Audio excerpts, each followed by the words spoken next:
कप्तान इमरान खान ने कहा।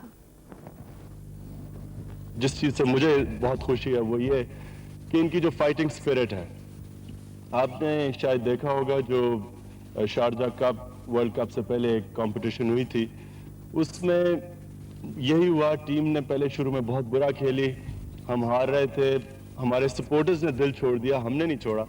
और इस फाइटिंग स्पिरिट के तहत वो हमने शारजा कप जीता।